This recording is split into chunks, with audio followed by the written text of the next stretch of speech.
When they are superior, great. Bless you. But when they are not, or like ourselves, they may be the very ones who are creating a mess in our families. How do we know? If we're not mediums, ostensible ones. Because if we are, we can see, feel, etc. Well, André Luiz tells us. In the book, Sex and Destiny, he explains it to us. There is Claudio. He's incarnated. He's the head of the house. He has 2 daughters, Marina, Marita, and a wife, Beatrice. And then what happens? Marina steals the fiancé of Marita. Marita is not strong enough in her mind. She goes crazy, wants to commit suicide. She doesn't succeed. And as she is walking, boom, a car hits her. She gets into the hospital in coma. So she's there. Let us picture it. Marita is there. The body is laying down. She's in coma. But then André Luiz shows to us that when people are in coma, they're not dead, spiritually speaking. They are where their hearts are. If before she got into that, she was troubled, going crazy, she's in that loop. So he puts a microscope into Marita's, symbolically speaking, her mind, and shows what's going on. She's there thinking, oh, Marita, Marina, I hate you. You're my sister, but you betrayed me. You stole my fiancé. The father is there sitting near her, but he doesn't listen to what she's thinking. He doesn't understand what's happening. She doesn't understand fully the situation, but he has a family spirit, a familiar spirit named Moreira, who liked him, liked some of his habits, social drinking. We think it's so non-harmful, but there we see the behind the scenes of it.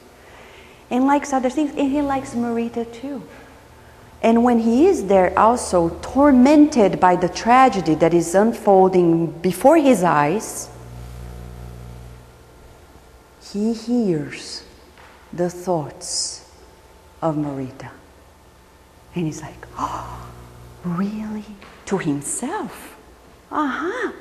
So you're like this because of your sister. Don't worry. She doesn't know he's taking that measure. He decides to avenge the sister. And he goes there, and because Marina feels guilty, he starts whispering words that will unfold into a psychotic moment, a crisis that will lead into obsession. She's then taken to a psychiatric hospital. He cannot stay there the full time, inducing that and keeping her into that loop of guilt by saying, you're a murderer, you're this, you're the other. And because she's guilty, she opened the door. So, parenthesis here. We cannot tell the obsessors, go away, go to the light. We are the ones who brought them in, basically. He wasn't the obsessor of the father. He wasn't the obsessor of Marita, but he became the obsessor of one of the relatives. He was thinking he was making justice, but he was just complicating the life of the people he loved the most because he was ignorant. And because he couldn't stay there the whole time, he had friends who owed him some favors, and he said, guys, you stay here at the hospital and keep telling her that she is worth nothing. I'll be back. And he's back to the hospital. It sounds a little more like science fiction, spiritist fiction, but it's not. It's reality. So that's why things are happening in our families and we're thinking like obsessors. No, maybe the spirit who love us the most, they're not superior enough and they start creating a mess. When they see that we're thinking bad about the person we're living with, about our children. They're like, oh really? You are the mom and you're thinking that way about your child? Okay, I'm going to tell you, I really love this child. You may not love it as much as I do, so I'm going to teach you a lesson. And the person is ignorant, doesn't understand that it's complicating more than helping. Because you're destroying the family foundation. So that's another category of spirit that is with us. And Kardec brings it as this. Familiar spirits may be more evolved or less evolved, and the less evolved ones may complicate our lives because their bonds of affection are more selfish than really pure love. Then the third type. Who is the third type of spirit?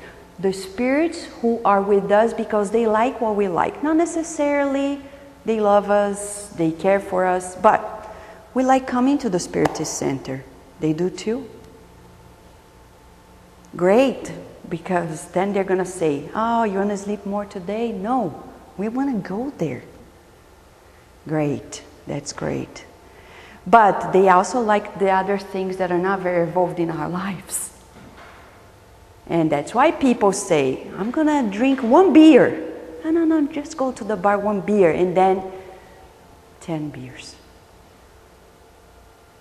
Not necessarily an obsessor, but people who like what we like and maybe well into noble activities like the ballet. There are ballerinas in the beyond who love ballet too. And they say, yeah, let's keep it running because that's good for the mind. To, as the mentors say, to refine our tastes, classical ballet.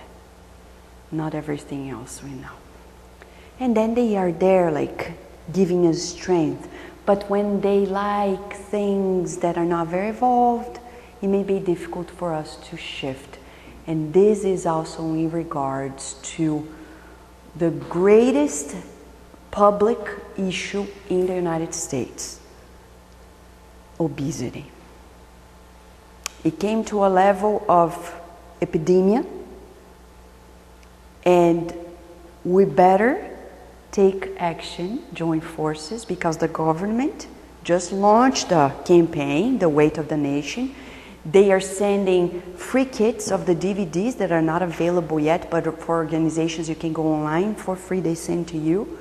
And you can watch the 4 films, create discussions, and take measures on how we're going to partake into diminishing this, because it's a serious problem for the future generations. This just happened this May, but years ago, 4 years ago, at the Spirit Side of Baltimore, the mentors already said, the obsessors of the country of the United States of America, they're not going to fight it anymore through terrorism, chemical war. It's going to be through the most primal instinct in our lives, food. We're going to obsess the nation, putting their self-esteem down through obesity. And we're talking about mostly morbid obesity. And our children, they're in trouble. So the experts from Harvard, from the director of the National Institutes of Health, Francis Collins, to all others, including Nara Volkov, who is the director of the National Institutes of Drug Addiction, they joined forces in this public campaign that we can't simply dismiss and say it's not my problem. It is, because we depend on the future generations for us to reincarnate as well. But they're not going to live long, they say. And it's our business too. Because it takes such a long time for us to take an opportunity to reincarnate. We have no idea. It takes so much effort. When we go to the book Action and Reaction, chapters 7, 8, 9, and then finally 10, they talk about the reincarnation of